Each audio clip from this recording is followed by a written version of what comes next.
I've never heard anything so unbelievably ugly and awful in my life. This is a perfect template for self-loathing. You want to hate yourself? You want to really feel terrible about yourself? Adopt that thinking. Adopt that you have a readiness to sin structure within you, and that you're just a messed up, flawed, ugly being that needs some outside force.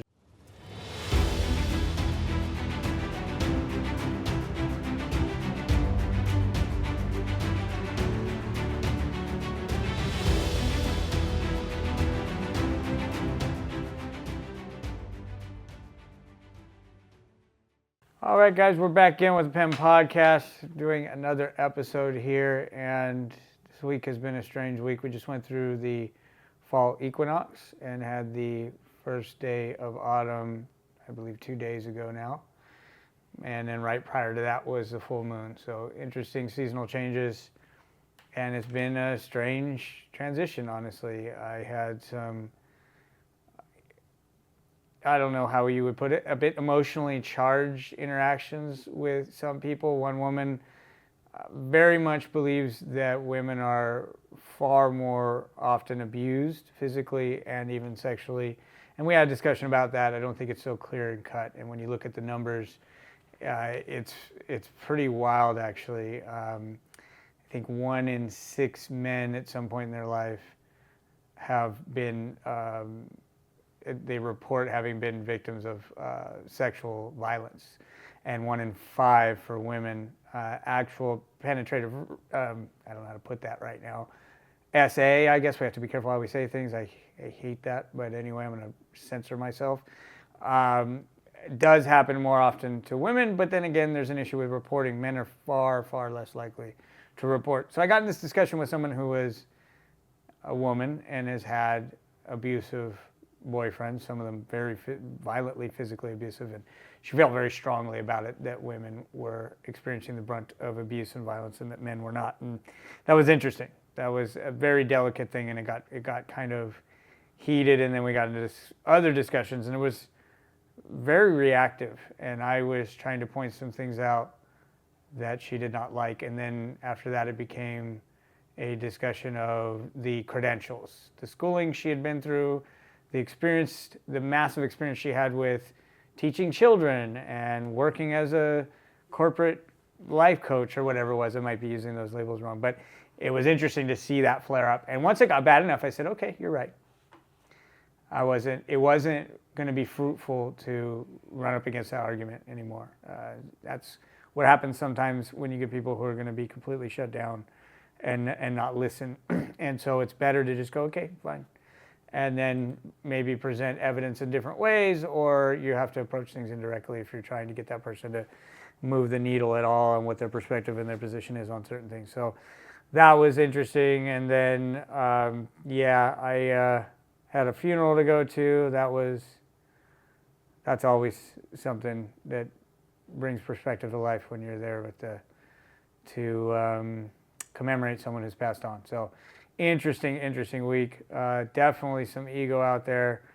I got a funny thing happening right now with someone who's a self-reported shaman that does bufo ceremonies, who just billed me out of the blue $5,500 for about a 2-hour conversation we had that was a little too long for me anyway. I was trying to get off the phone majority of the time.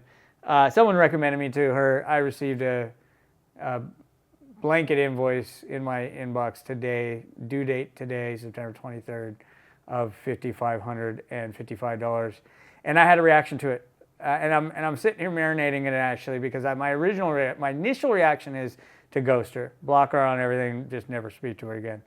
But I realize that kind of goes against my ideology and the way that I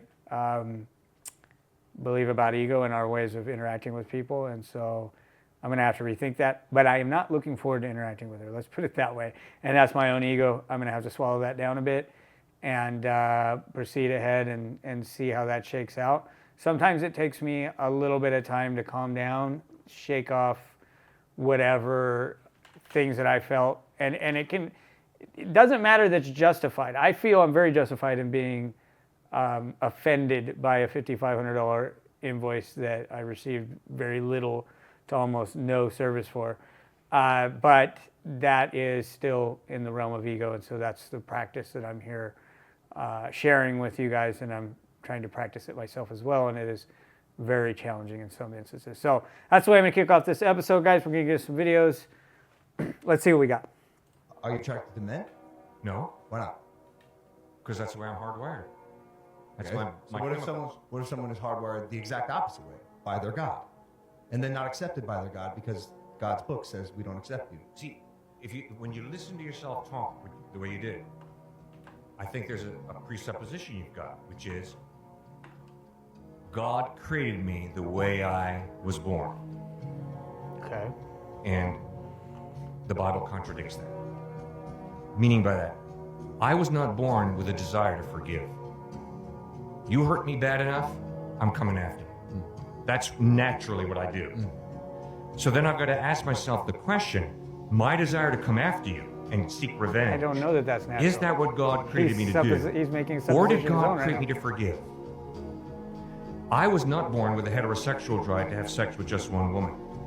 I was born with a heterosexual drive to have sex with as many good-looking women as I could get into bed with me. This whole idea that God created me to be this way, no. I am born with something that Jesus in the Bible calls a readiness to sin factor. When I was a little kid playing in a sandbox with a buddy, I got ticked with a buddy. So ticked, I picked up a metal How truck long is this and here? slammed him over the head with it. Cops are still looking for you, by the way. That's right. All right, it came very naturally. I never saw that behavior modeled from my environment. It was sort of an instinct. It just sort of happened. So this whole idea that every drive that I have that I'm born with is good, no, I've got a lot of drives that are not good. In fact, I'm a mixed up kid. That's why I need God's help, because I am a mixed up kid. Boy, so much off about that whole discussion right there. It's really concerning when people try to add what they believe is logical to a framework that's extremely damaging thought pattern. This thought pattern that he is sharing and encouraging the rest of us to adopt will mess you up, and it will mess you up really bad.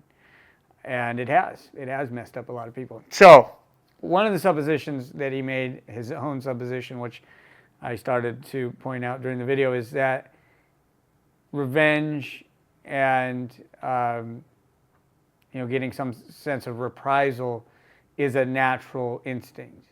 I don't know that that's actually the case, and that would be a difficult one. I'm not saying the opposite because I don't have the data or really a concrete way of addressing that other than looking at anecdotal experiences that I have with all different people and even animals.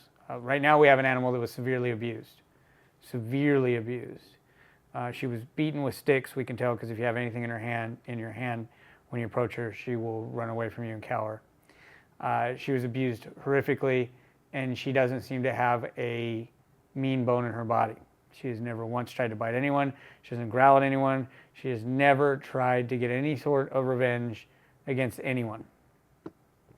So, was she just made differently than the rest of us? See, my problem with this is that this dog I'm mentioning, by the way, is quite young. So her experience with abuse hopefully was, and is really limited by her age, was only a certain a period of time. What would have happened if she was abused for the next 3-4 years, let's say, of her life? That could change. Maybe she would become aggressive and mean. And that's something I think that he is missing here about the ways that children adapt to whatever the environmental circumstances provided by parents and peers in the environment and society. And so he doesn't have the answers, and he's saying he does, that he was born this way. Now, there are some things we're born with and some things maybe we're not. The initiative to take revenge is an interesting discussion. I'm not going to say which way that goes, right? I don't know what creates that, right? I do know that people are programmed. I do know that the idea of revenge is very deeply programmed into our psyche through our society and our media and our peers around us, and even maybe perhaps our parents, perhaps our elders, and even authority figures. Our criminal justice system even looks at it this way, right? Revenge is very deeply programmed into our society. So is it something we're born with, or is it something we're being programmed with? I don't know. I can't necessarily answer. And I'm not sure, the problem with the sexuality argument and then mixing these two arguments together is where it gets really weird, right? Revenge is a different type of behavior that I don't see as being on the genetic hierarchy, the things that are really hardwired. So it's like diet, right? Diet, environment, what temperatures you're able to sustain naturally, what foods you're able to eat. You don't give a feline a vegan diet because you'll make that feline very ill if you can even get it to eat it at all. They're clearly carnivorous animals. They're genetically hardwired for that. It's clear as day, right? When you look at those things, I look at what are the most fundamental aspects of life: diet, environment, and mating practices. Very, very fundamental stuff, right? So perhaps social dynamics are also somewhat genetically hardwired. I think they are. Obviously, some animals are very different socially speaking, so there's genetics involved in all of this. But I think the areas, in understanding what's nature versus nurture is very delicate and difficult, topic. But the sexuality one for me is pretty clear because it's something that we all feel within us. There was never a time in my life, I don't know how I would put this, but it's to some degree it's fortunate for me because it leaves no room for confusion. I know exactly what my sexuality is. There was never any confusion about it. I never had moments of, could I be leaning in another direction? That never, ever, ever happened to me. And I think that's probably, to some degree, lucky for me, because then I didn't have a hard time with that. Where I did see friends around me that did have a hard time with that. And was that because they were bisexual? Is that because they were living in a society that frowned upon homosexuality and they were actually homosexual? What was causing that turmoil for them? I'm not sure. I didn't have to go through it myself. But I would say that a lot of the trauma that's being caused and the damage and difficulty that's being caused is actually from ideas like this that say that we have a readiness to sin factor. That's one of the worst things I've ever heard in my life, actually. I've never heard anything so unbelievably ugly and awful in my life. This is a perfect template for self-loathing. You want to hate yourself? You want to really feel terrible about yourself? Adopt that thinking. Adopt that you have a readiness to sin structure within you and that you're just a messed up, flawed, ugly being that needs some outside force that we call Jesus to fix you. It's a ridiculous, ridiculous way to proceed, and it will fuck you up, because this is what I've been talking about. It's actually really appropriate that this is coming up right now, because for the past couple of weeks I talked about the fourth root fundamental of belief. Don't believe things that are going to hurt you. This is one that will hurt you. There are definitely genetic drivers within us, and I would find it very hard to believe that our sexual desires and our sexual urges are not genetically hardwired. He admits that he is predisposed to seeking out sexual interaction with as many attractive women as possible. That's genetic hardwiring, and yet he's going to bring faith and Jesus into this and say, no, that's a readiness to sin. That is just insane. That's what we keep doing to ourselves. All of that, by the way, and I've discussed this in the past, the reason for this ideology, the reason for this dogma and adopting all this was to maintain old wealth on the planet. It was all about old ownership and old wealth. And so we had to mandate sexual restrictions on people. And this guy's probably not aware of that, or if he is, he's just even far more nefarious than he comes off, which he actually comes off pretty dark to me. I really would not want that guy mentoring someone I cared about. Because he might mean well. I'm not saying the guy doesn't mean well. But the road to hell is paved with good intentions. It's a really ugly, ugly path that you're going to end up on if you go down that road. I promise you. Sexual, desire is genetically hardwired. Now, what's going to happen is people bring up things like Jeffrey Dahmer or, Ted Bundy are the worst of the worst, these examples of people. And is that a genetic thing? Is that an anomaly of some sort? What causes that? Is there just evil in the world? I'm starting to wonder. And is evil just a word that describes something that we take too personally? That maybe it's just a darkness, a darker, kind of like dark matter in the universe that affects us in some way, right? There's a lot to explore there.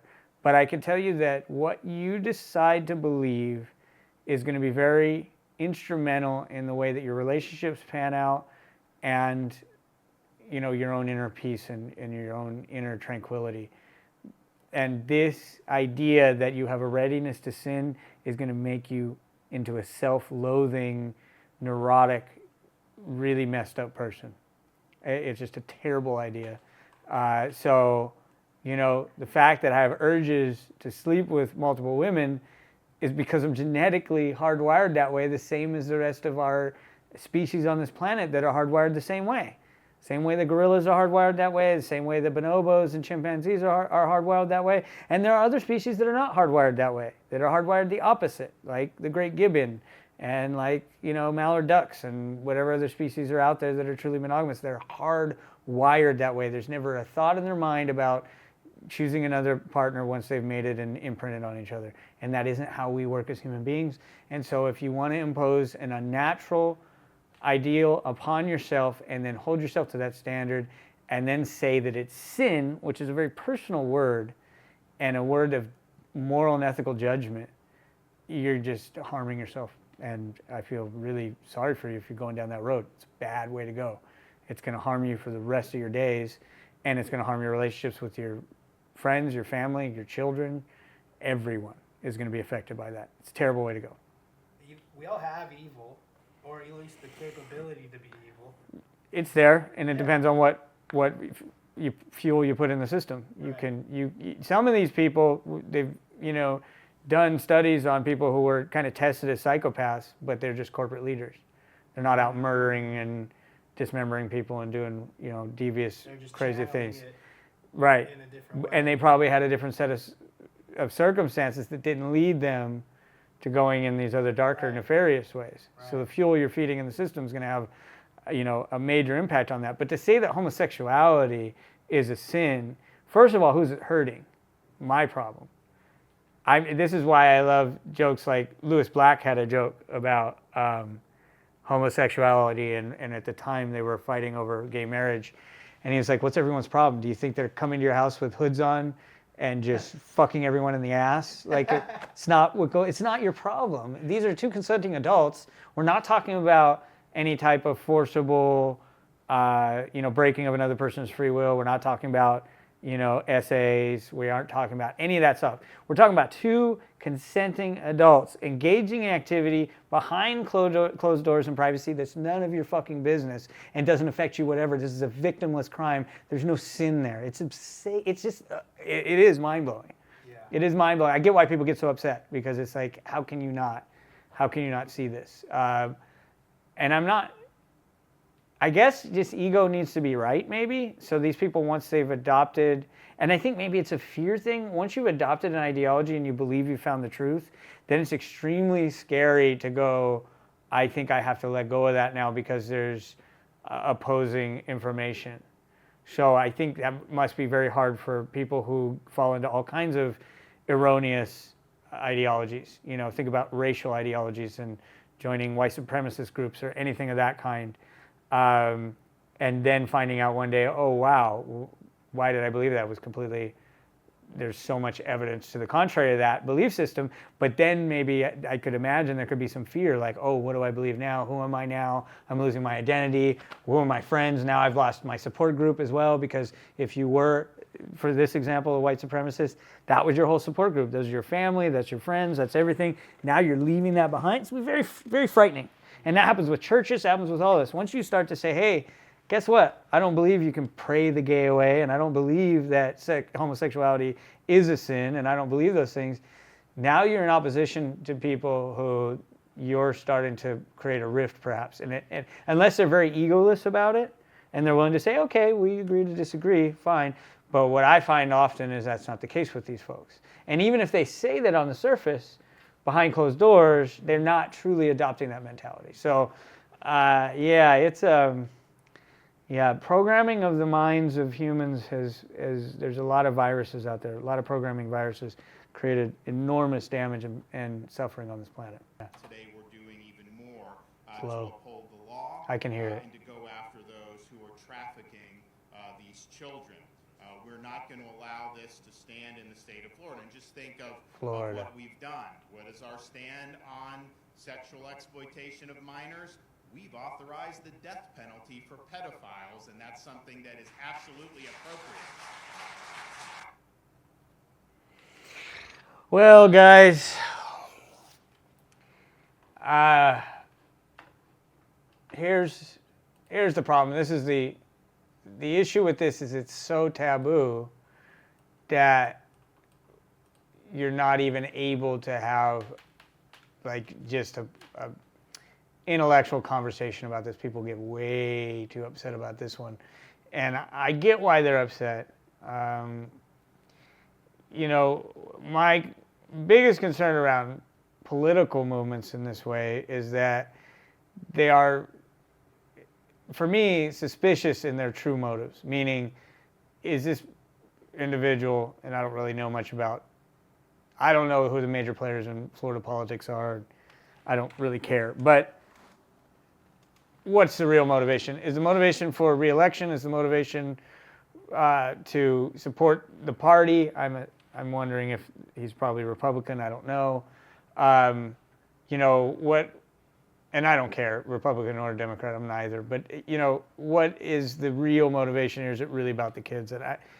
If it's really about the kids, then wouldn't we choose what's most effective, not something that's just punitive?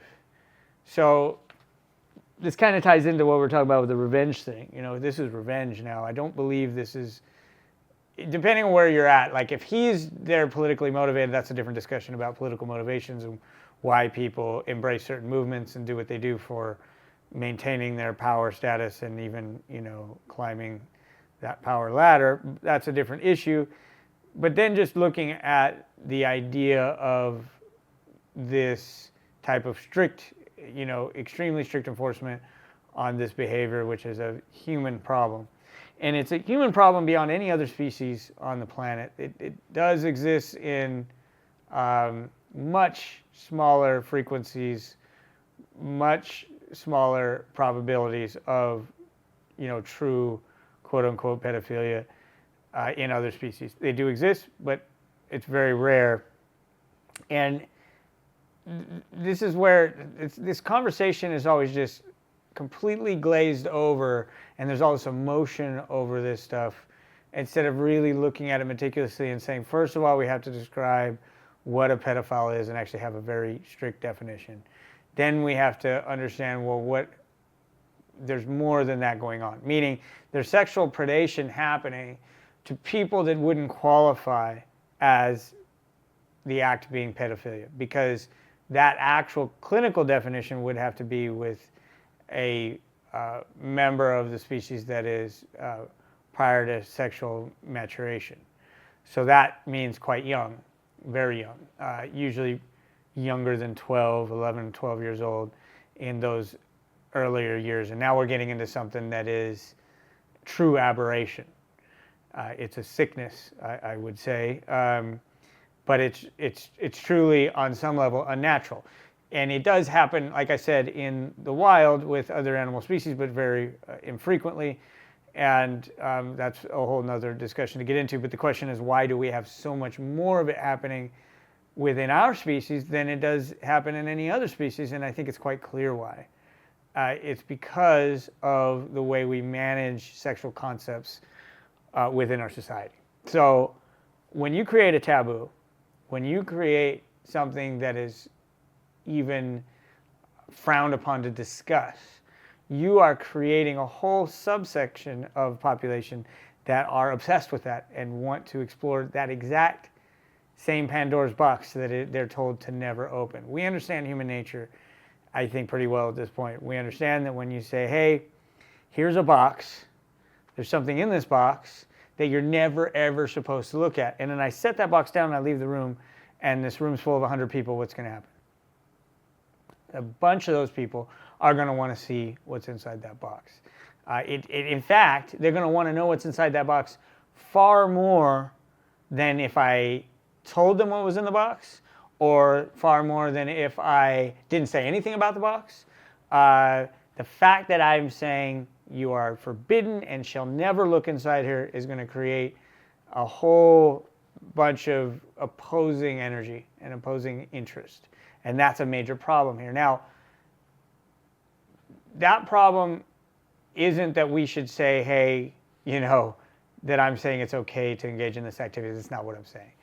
What I'm saying is and this really comes from that first clip now, we have placed a bunch of sexual restrictions on ourselves that are unnatural. And that first clip, that's exactly what this guy's talking about, this readiness to sin, and we have to rein this in. If you look at that so directly, let's look at the Catholic Church for one, and let's look at mandatory celibacy for priests and nuns. And what is the fallout behavior from that? Pedophilia. In higher numbers than the outside rest of the world, right? So the outside rest of the world is subject to a certain amount of sexual restriction and shaming and taboos. And so the outside world is still being affected by that mindset and mentality. But then you go into something like the Catholic Church, where you have mandated celibacy, lifetime celibacy, which is clearly extremely unnatural. And then you have this direct correlative result. I think we could say it's causational at this point, that the result is pedophilia. It doesn't take a PhD in sociology. It doesn't take someone who's got all this enormous expertise in human behavior to see very clearly what's taking place. It's absurd that we keep living in denial about this. And you look at these different groups where the taboo is there. We know that touching kids is taboo. And the problem is that I think we're escalating that, and it's making it more attractive, not less. And again, I'm not condoning it, but we're escalating that. And here's where it's interesting too. So I brought this up in many episodes before, and I bring it up all the time because it's such an amazing example and such a very sad example, is the Sharia law in Pakistan. So with the Sharia law in Pakistan, there was a documentary, if you guys want to look it up. It's not a fun watch. It's really messed up. You can see that Sharia law has imposed extreme restrictions around women and cultural taboos and mindsets around the usefulness or the complete uselessness of women within that society, outside of just kind of bearing children. That what has happened is that men, for their sexual gratification, use young boys. And it's in astounding numbers, like in the millions. Ridiculous. There's a ridiculous amount of pedophilia activity happening in Pakistan right now, and have been for many years. It's a horrific and sad circumstance. And it's because exactly what I'm talking about, restriction. And then we need to look at analogous situations here. So the question is the death penalty going to slow the roll on that? Is the death penalty going to make this less prevalent? Well, I tell you what it's going to do. It's going to make the children that get trafficked worth exponentially more money, because I'm assuming there's money involved in this trafficking.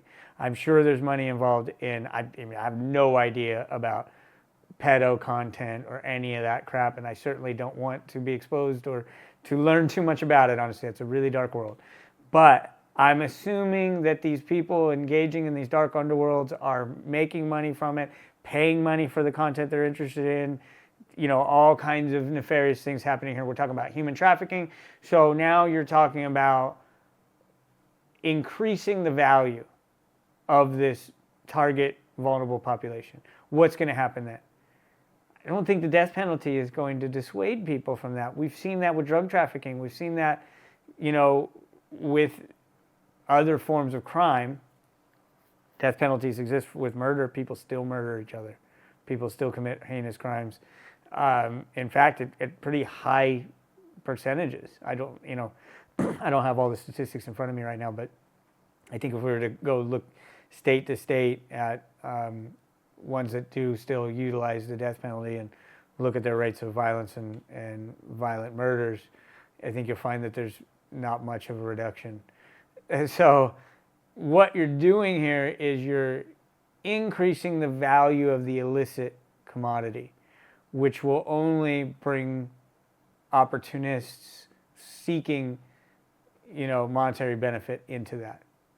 And it creates even bigger taboo, which gives an even bigger rush to the people participating in the activity. It's a stupid idea. It doesn't work. It isn't the problem. The problem isn't that we don't have enough consequence around the act. The problem is that we've created a sexually taboo world and a really unnatural one.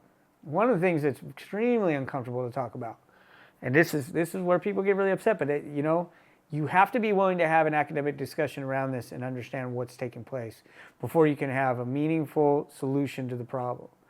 We have an age of consent set at 18 years old, and I think that's the majority of the country now. Maybe it's the entire country. I think there was times in the past where that wasn't the case. That's why I say that. I don't know if, obviously in California it's 18, and I think most states are 18. I don't know if there's any that are still like 16 or anything like that. There used to be. There used to be some that were even maybe less than that. The problem is in the natural world, in the world of animals, where genetics rule and instinctual natural behavior is what is prevalent in the environment and the way that behavior operates. When a member of a species becomes sexually mature, they enter the mating world, basically, and they begin mating. We, as human beings, have decided that even though a human may mature at a fairly young age, sexually speaking anyway, and go through puberty in early teen years or somewhere around 12 to, in that range, that, what do we got? Oh, we got Sammy Kirk that says if you can't buy cigarettes or alcohol, you can't go to war. Right. That's true. That to some degree makes some sense. Although it's not 100% true, right? There are people who go to war who can't buy alcohol, and I guess have they raised the age for cigarettes? I'm not even in the loop on that. They did, didn't they? They raised it to 21. I think they raised the age for tobacco to 21. And can't be taught though that one way is right and the other is wrong choice. Yeah. I think that's what we're talking about here.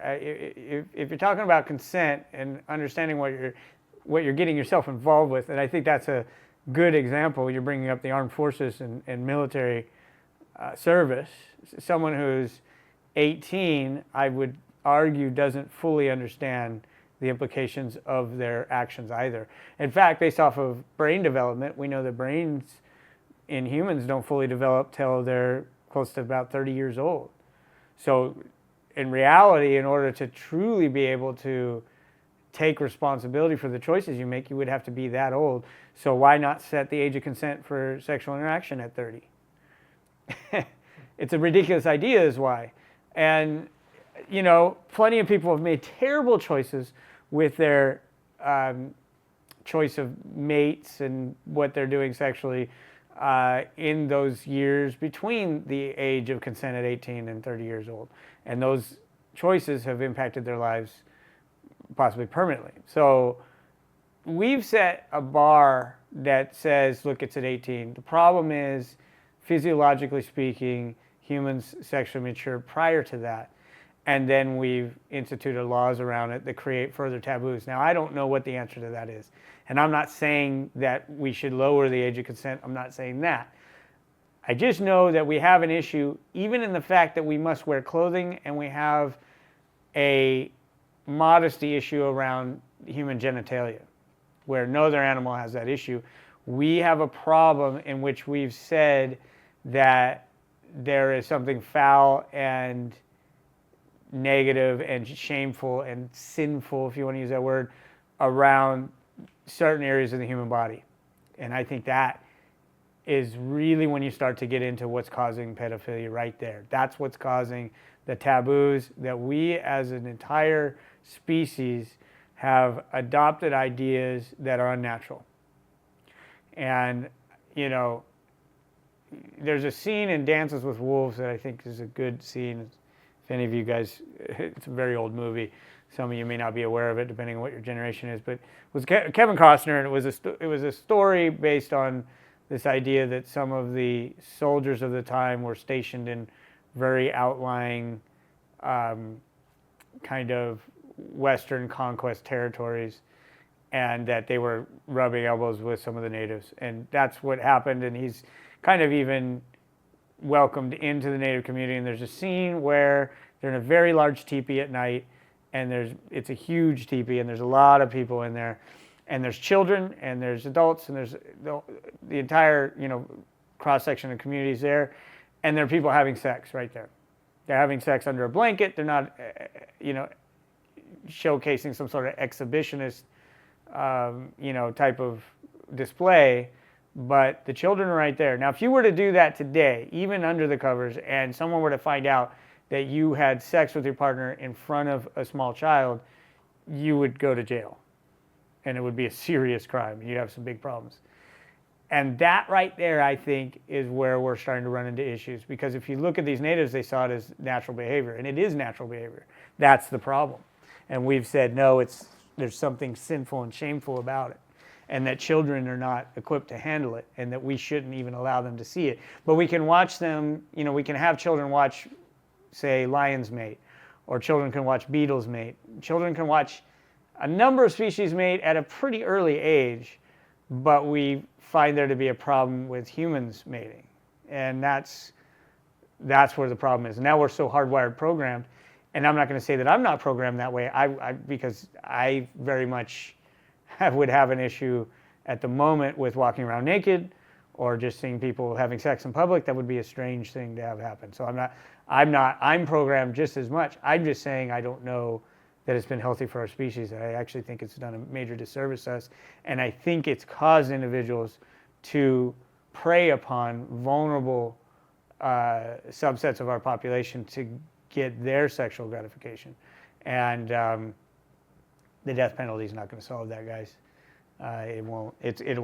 My concern is it's going to make children more valuable in that context, and then even darker forces will enter that scene and will benefit at much higher levels because of the value you're putting on it. So that's my take. There's a lot there. Would love to have the same discussion with others out there, but I don't know. We'd see who is even able to sit and have a discussion about this without losing their mind. Most people get really pissed off. Ladies, this man right here is broke. He's broke. Look at him. Look at him. I'm gonna take you home. I'm gonna take you back home. Home? I'm gonna take you back home with you. Yeah, I'm gonna take you home. I look like this Take you home. in your car right now, and you want to take me home. You sure about that? Oh yeah, absolutely. And you can get any other day, right? Just like you said, you can get any dude to come and pay for your meal and take you out and wine down you, right? You can get that at any time, right? So now we're not going on the date because you don't want to pay more than Starbucks. Oh, it's not bad. Money's no option. So if money's no option, then why aren't we going on the date? Like an actual date? Because one, you trying to put me on blast. Like you got your phone out filming this interaction right now. Okay, For what because reason? I thought I was getting pranked at this point. Like it feels like it's not real because I've never had a grown man take me to Starbucks for a date. What is this, high school? You never had a grown man in general. Because, you acting really unappreciative. Like you expect me to take you to some 5-star restaurant right out the gate. You know what? I'm gonna do you one better. I'm not even gonna take you home. Yeah, you can pull over. What? Any dude can come and get you and take you out, right? Okay, cool. Let me go ahead and make sure that's the case. Are you serious? Yep, You're go ahead and not get out. serious. Are you? Go ahead and get out. You know what? Yep. Whatever. Go back on your profile. Ask one of them dudes to pick you up, take you out.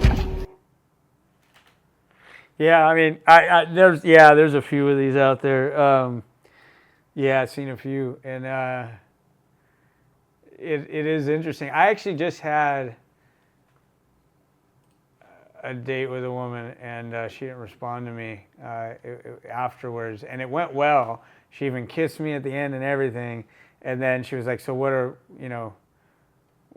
she sent me a message about like, well, what are we doing? What should my expectations be? And I was like, well, what do you want? She's like, you're the man. I'm like, you want me to just take control and tell you what's going to happen? Because that's an interesting way to look at things. You know what I mean? It was a little bit different, but it had to do with some money too. There was definitely some money undertones going on, and it sounded like she came from a fairly well-off family.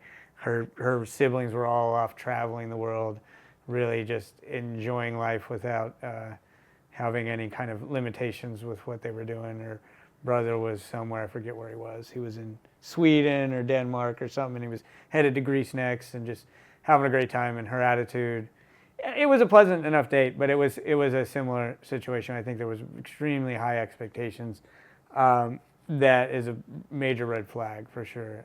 You may be physically attractive, but I think we've allowed that to get way out of control as far as what is the value of being physically attractive. What is that actual value? So for men, I think, and hopefully it really is beginning to take hold where men are starting to realize that being physically attractive is valuable to a degree, but not valuable to the degree that a lot of these women think it is. Because what comes with it, and what's going to come with it, is an absolute nightmare, and that nightmare is not worth it. Whatever the actual time frame in the bedroom is going to be, because that's what the benefit is. What other benefit are you going to get from that person right there? Do you think she can even cook a meal? Do you think she cleans? Do you think she'll even clean? Because probably she's going to expect you to hire a maid. So my point is, what's her value, right? Companionship? Is she a great conversationalist? I doubt it. Is she, right? Is she really humorous? What other things does she bring other than what's between her legs? Is there anything else? And I think that there isn't that much there, actually. That's the problem. So hopefully men start to pick up on that, because that's what's happened is men have created these monsters. That's the thing, is there's a lot of this blame towards these women, but I really find it kind of we're not taking responsibility as men. There's a bunch of men out there that will bend over backwards and do anything for these women just to have one night in bed with them, which is crazy. And that's what's creating that monster right there. That's exactly what's creating that monster. And our men will go further than that. They'll sleep with their buddy's girlfriend, their best friend's girlfriend. They'll lie to their friend about their interaction with his wife. All this dirty types of behavior happens because of how desperate and thirsty men are. That's the problem. In this video, that the gentleman there was clearly not desperate and thirsty, and so had no problem dropping her off and giving her a little taste of humble medicine. But unfortunately, I don't think that's probably the mainstream population out there. I think most men, and this is me without any data, so if people want to refute it, go ahead. But I just get this feeling that the women wouldn't be this way if there weren't a huge subset of population of men that are willing to do all that stuff, willing to just put up with a terrible attitude, willing to pay anything and everything, willing to not expect any type of even exchange. Actually, that was one of the things that was coming up in the date I had. She called it tick for tack. I've never heard tick for tack. I've heard tit for tat, tick for tack. But what she meant was like, oh, I buy dinner tonight, you buy dinner next time. I buy something for myself, then you buy something for yourself, or you buy something for me, then I buy something for you, whatever, of equal value. So basically an even partnership of like, we help each other. She didn't like that. That was not okay with her. And she was expressing that feeling about that circumstance, which I just smiled and nodded because I don't care. Because what's going to happen is we'll have an exchange, and it's only going to be up to a reasonable level. So I don't have a problem paying women. I will pay women a fair rate for access. I don't see them necessarily as prostitutes. You can see it one of two different ways. You can see them as this is the age-old circumstances of men and women and what social interaction and sexuality is actually about. You're exchanging something for access. You're either exchanging commitment, you're exchanging effort, you're exchanging money, usually all of the above, but you are exchanging something. So you can look at it that way, or you can look at it that all women who have sex, period, are prostitutes. However you want to look at it, it's up to you. I don't necessarily see it that way, but it's funny because some of these women who set a high value on what's between their legs think that it's different than someone who maybe sets a lesser value. It's not. You're still doing the same thing. You're selling a product. And you may say you're not, but you actually are selling a product. And that's what's going on. So I find it to be honest, if we can talk honestly about what's going on. In a situation where it's an organic date meant to build a partnership that might lead towards marriage or something like that, which I'm assuming that was the idea of this type of date that they're on, then yeah, I'm not going to take you to a high-end restaurant and, throw a bunch of money at you and do all those things. Why would I do that? I'm setting myself up for failure. If, on the other hand, this is a sugar baby thing, and you're going to provide what I'm after at the end of the date, or whatever the agreed upon time frame is, that's a different story. But that's not what that situation is there. And so, yeah, I think oftentimes people just try to, get more out of something than is fair. And that's the problem with all of it. It doesn't matter how you date. You can date in all different types of format. You're always going to come at some point across people who try to get more value than they're providing. And if you just say no, it's easy. You just go, no, I'm not going to do that for you. And then you move on because apparently they can get that value elsewhere. And he's fine with it. And I'm fine with it too. I agree with him. Hey, go ahead. You got some other guy out there. And then what you'll find though is, and this is what you see often, right, is they'll complain about those men that will jump through those fiery hoops and bend over backwards. They'll just dominate them, completely emasculate them, and then be dissatisfied because they're not a real man, because they don't satisfy them in bed anymore, because they don't, whatever it is. And yet that was what they were so forceful about having in the first place. It's a real catch-22, I think, those circumstances. So I don't participate in that.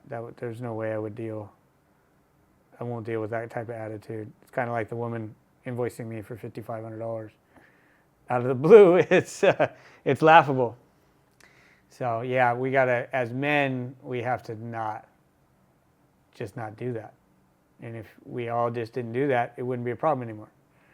But I don't see you guys taking the advice, to be honest with you. I don't try before I buy. But I want to have sex. Okay, this is the male version of men have to pay for everything, and I want equal money, and men can have no hose. You can only pick two. This doesn't work. This also does not work. I'll explain it at the end. Now you have to watch the whole thing. Every relationship has a negotiation over exchange of value. Everybody has things that they want to give and don't want to give, and things that they need and things that they will not accept. When you start dating, the goal should be either to agree on an exchange of value or get out without anybody getting hurt. Usually men get hurt when they give a lot of investment and they don't get anything physical, and women get hurt when they give up the physical and don't get any investment for it. And again, this is just typical. Different people want different things. This is a fun setup. One of the things I do in my videos is point out ridiculous expectations, like if women want to have equal money and they want to date men with more money, then the men are going to have multiple girlfriends. If men have more money, everyone can find a match. But if men have the same money, then all the women are chasing a small number of men. It's just reality doesn't work this way. You can only have two. You can also only have two of these. You can have, I don't want to be committed, everyone f***s on the first date, and no one is a slut. Pick two. If you want sex and no commitment, then everyone's a slut. If you want no commitment and low body count, then nobody f***s. And if you want low body count and sex on the first date, then you have to marry the first girl. Personally, I think we should kill equal pay and free love, which is fun, but is it really worth what we're living through right now? Here's the conversation. I don't have sex out of relationships. How do you get into the relationship? Through conversation, through getting to know someone. And then you don't try before you buy? I don't try before I buy. Say that. I've got needs and stuff. 100%. I believe that. Exactly. I have got a duty of care to look after you Yeah, so when if you're my man. How do we get there? Are you cool with me sleeping with other people? Absolutely not. So you want me to go on a quest of celibacy while I get to know you? Yes. This is Not ridiculous. happening. It's just showing your It is loyalty. ridiculous. And you're Try before you buy usually does not work, and that is more costly for women than it is for men. I've had this happen to me. I've had this happen, and then she left when I wanted to go further. And it did make me a little sad, but also there's a part of me that's like, yeah, I got used for my body. I don't think women feel that. So again, if you want to get what you want and withhold what she wants, then the bad thing is going to come from somewhere else. The body count is going to go through the roof. It's the same as this. If you want loyalty and provision, then equal pay takes it away. You're causing your own problems. Yeah, I don't agree. And I'll tell you why, because he's doing something, he's imposing a logic on top of something that isn't founded in logic. And that's the real problem, is the chemistry and connection aspect is something that we don't have control over. And I've discussed the 3 root fundamentals of love anyway. And then we've got the genetic drivers side of this, which we talked about with monogamy not being a natural state for Homo sapiens. And we've got this sexual marketplace. So commitment being the kind of goal, and again, different goals, right? He's talking about, free love, and he wants to get rid of the free love because he sees the body count as a problem. I don't know. First of all, he's not defining a bunch of different issues which are causing the negative fallouts, right? So my question is this: what's the problem with a high body count? A lot of people are going to say, well, what about diseases? I think that's always what people jump to. That argument is losing steam. The reason it's losing steam is medical technology has achieved such success at this point that there's very little to worry about as far as diseases are concerned. One of the few hangers-on is maybe herpes, and then also, there's that annoying thing. And HPV. And HPV's consequence is, maybe cervical cancers and things like that, cancers and that may be caused by it, but they have the vaccination for that. These are all things that we probably wouldn't have had to worry about if we hadn't become a trans-intercontinental species that kind of mixes every environment with every environment, which is what brought diseases during colonial conquests and things like that to begin with. And so that's what created the problem around sexuality and this kind of what agrarian civilization created, especially around the sexual interaction issue. The thing he's also not talking about is what is promiscuity. So promiscuity is an interesting discussion that I think people have their own definitions about. And I don't have maybe the same definition. In my definition of promiscuity, here's a little brain tickler. In my definition of promiscuity could be monogamous. What promiscuity is, in my definition, is it's an attempt to fill an internal emotional/spiritual void with an external stimulation like sexual interaction. So that being the case, it doesn't need to be sex with a bunch of different partners. It can be sex over and over and over again with the same partner, and it still is promiscuity in the definition that I'm applying to it. Because what promiscuity is, in my vision, is similar to being an addict of something. You're, addicted to drugs. You're trying to numb and fill a void. You're addicted to food. You're obese. You're trying to fill a void with just massive amounts of food and just constantly filling up on usually crappy foods and not getting any nutritional value from it, just gaining weight. Promiscuity is, to me, the same thing. So I am not monogamous, but I'm not promiscuous either. I do not just sleep with anyone that comes my way. In fact, I turn down a good number of potential mates that I'm not interested in. And that's because I go off of an internal compass that is my intuition, instinct, connection, things like that. And I also am interested in building and forming real lasting bonds because I think sexual interaction improves in its experience with bonding and getting to know someone. So I'm not out there just trying to, gain a body count. Like a lot of these guys, these fuck boys is the new term.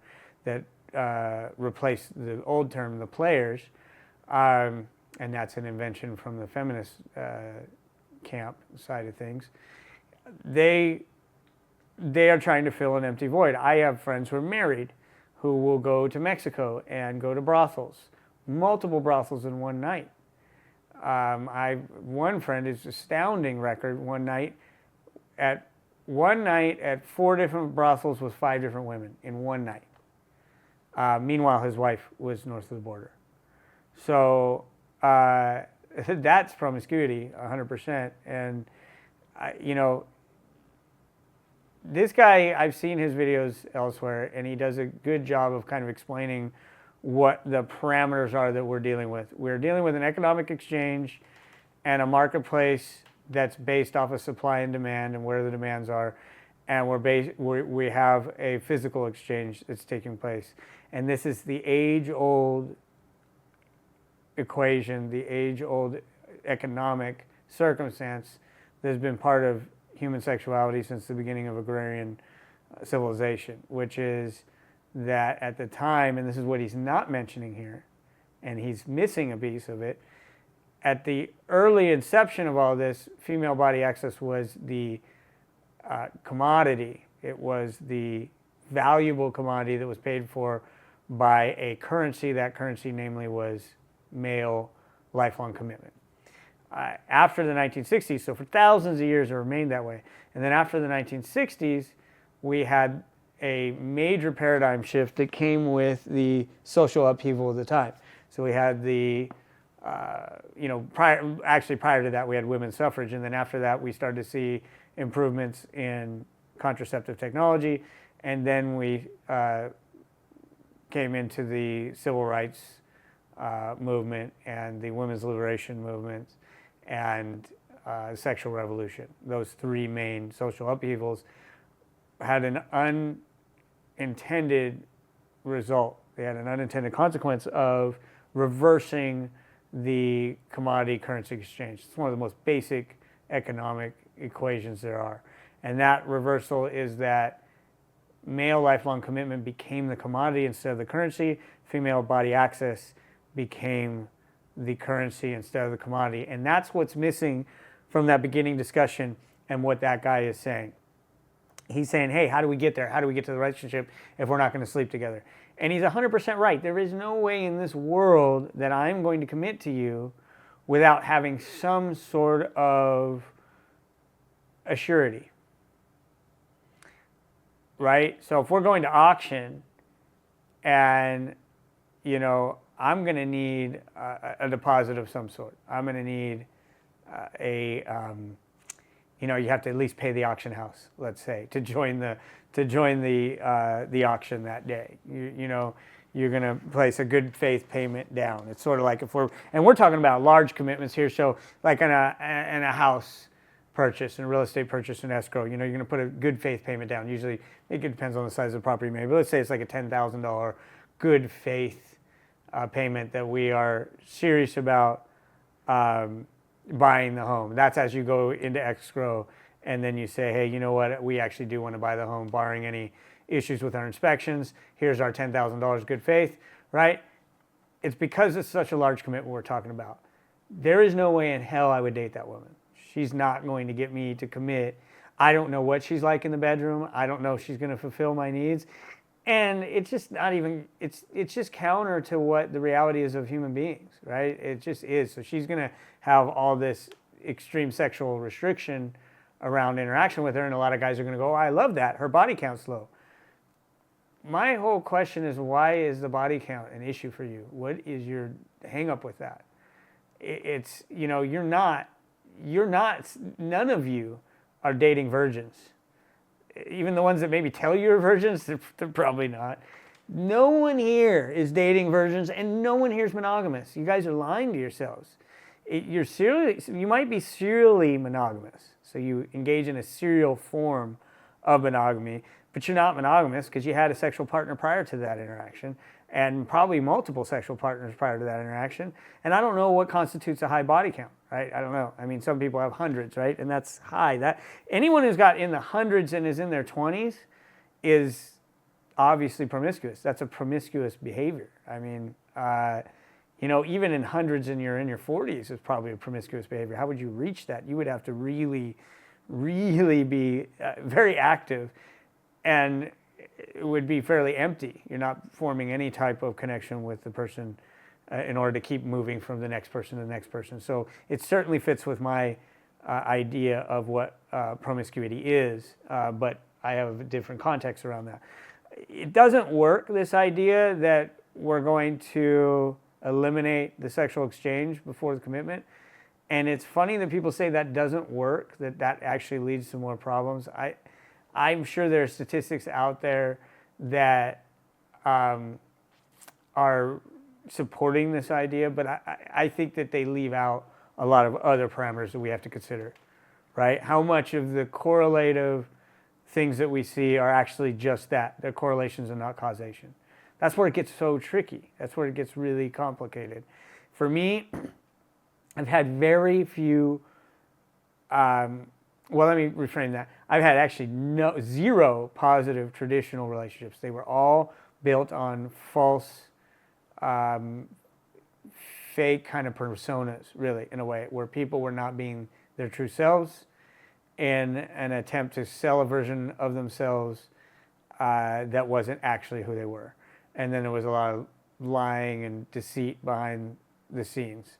And I see that constantly all the time at the bachelor parties I've been to, all this stuff where people are lying to their significant other at home.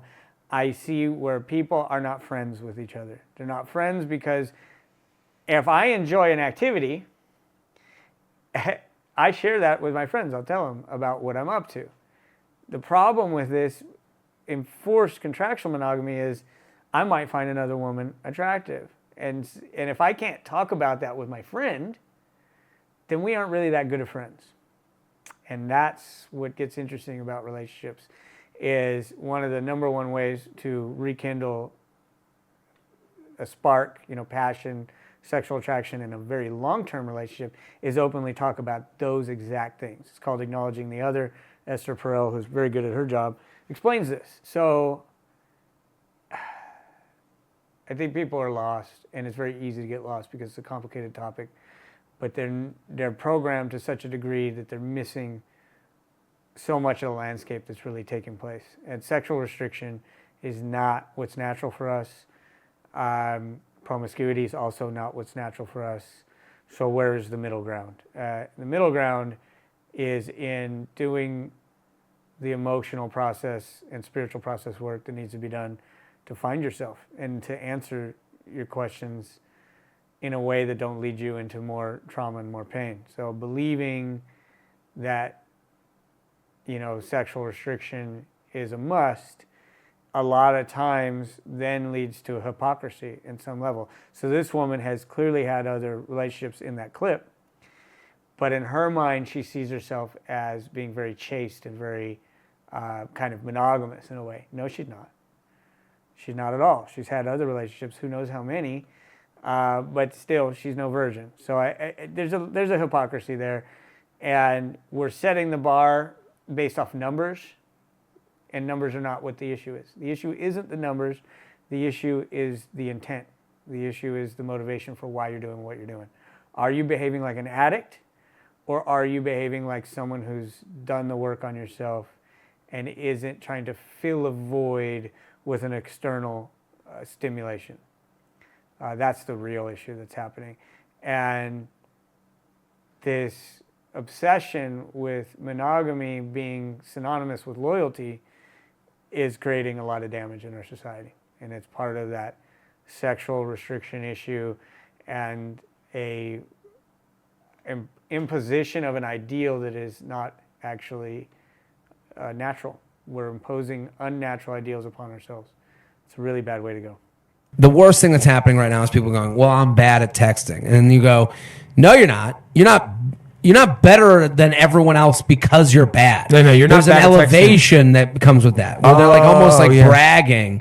Well, I don't do tech. Not like the rest of you idiots. Yeah. I'm not one of. No. Yeah, you're looking at your phone as much times as I'm looking at my phone. We're all fucking addicted. Yes. Don't come at me with like, oh well, I'm so busy, I don't even check my. No. You check your fucking. If I said, "Hey, I just got $1,000, I'm going to give it to you," you'd fucking answer that immediately. I used to do this thing where girls like, one girl wrote in, she was like, "This guy's my friend," and I'd be like, "Well, if you want to know if a guy's your friend, you text him right now. Hey, I've been thinking about you a lot, and I think we should just hook up and never tell anybody."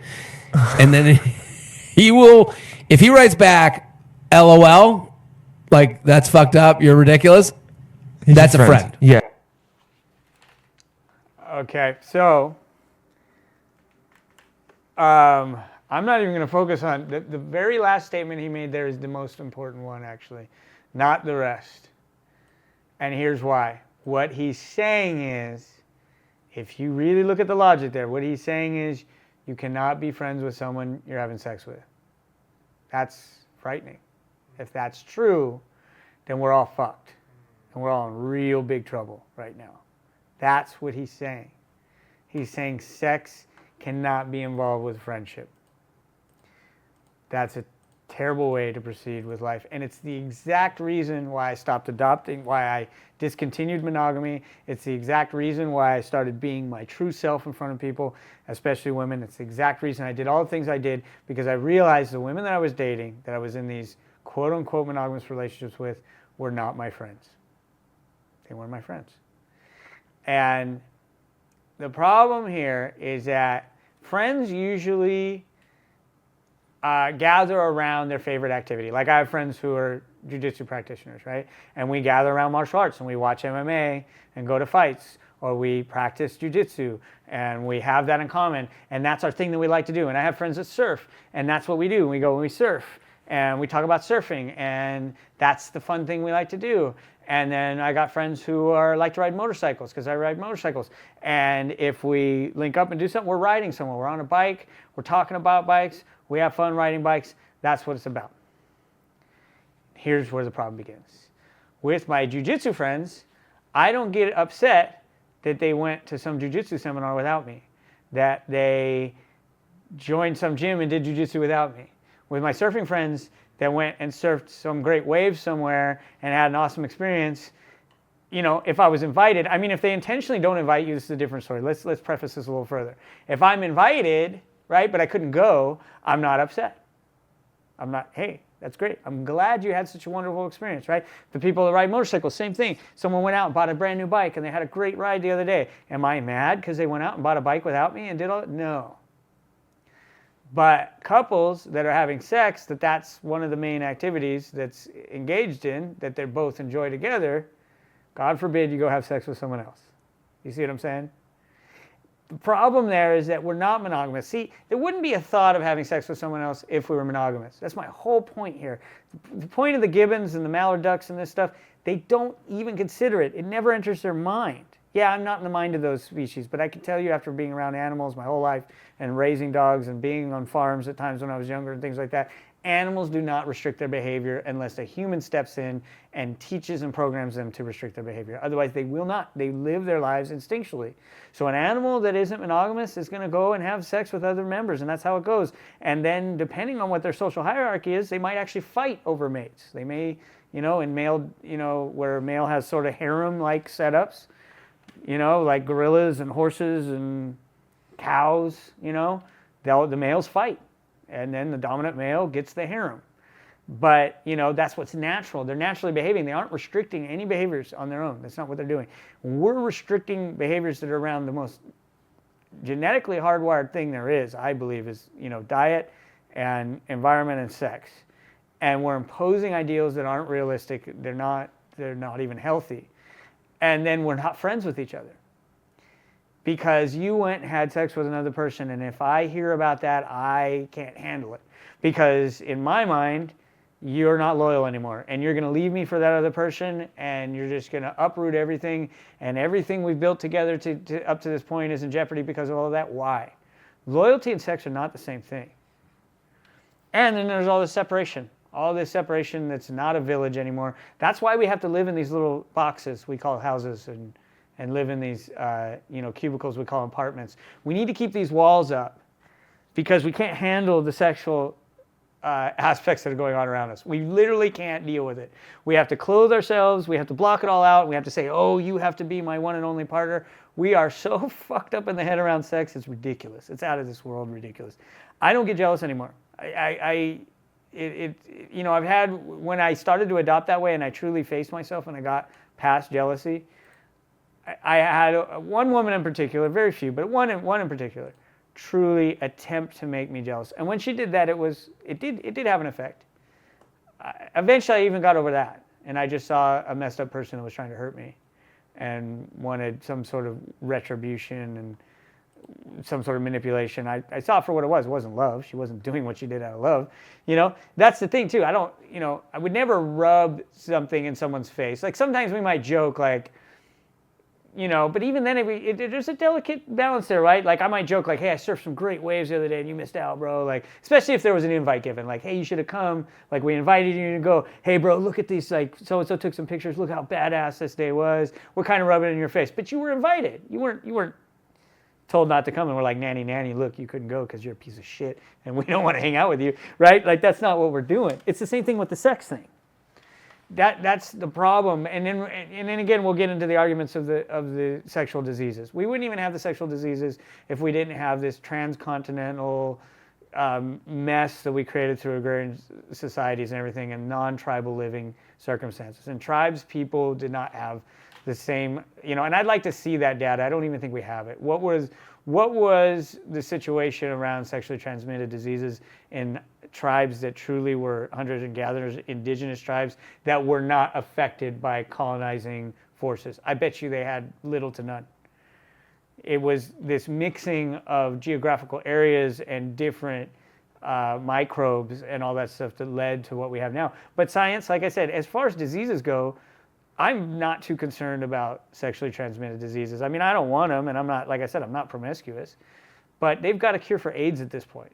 The Immunity Bios, this company I'm invested in, their immunotherapy that was for bladder cancer has shown that it also puts HIV at viral levels that are undetectable even post stopping of usage of the treatment. And they don't know for how long that stays that way. But the point is that if we make the argument that the diseases are the real problem, my question to you is what's more damaging? Since we have these cures and these treatments, what's more damaging? The social effects, the pedophilia, all the fucking divorces, the massive social wreckage that we're seeing because of the sexual restrictions we've imposed on ourselves, or a disease that's pretty much manageable, and then we got a couple. They're really inconvenient.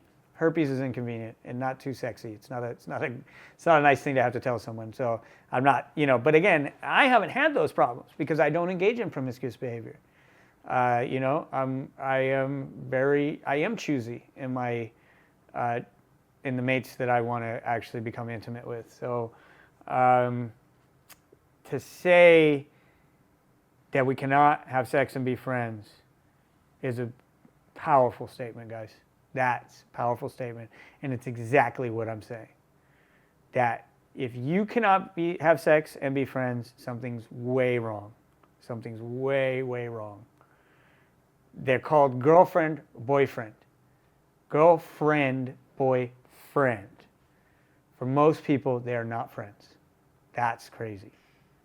Well, that's it, guys. I think this was a long one. How long did we go for on this one? Yeah, we went a little longer on this one. When you start getting into sexual topics, I think it's important that we really flesh it out, because then people are going to put words in my mouth, and they probably still will anyway. We're not getting a huge following yet, but especially with YouTube deleting our whole damn channel, that wasn't helpful. But it's important to make sure that I really cover all the ground of what I'm saying. And that last video was very helpful for that, actually. I think it really points dead center to what the issue is. So, yeah, guys, a lot of food for thought. A lot of food for thought. Is it, and you can answer this for yourself, is it that we have a readiness to sin within us and that we should be fighting that with everything we have? Or is it that we've created a toxic and damaging society that's programmed us with terrible beliefs that cause self-harm and harm to others? Which one is it? I don't think it's readiness to sin, guys. I have to tell you, I think that if you choose that belief system, then you choose all the harm that comes with it. That's all I'm going to say on that one. It's another good episode, guys. See you in the next one.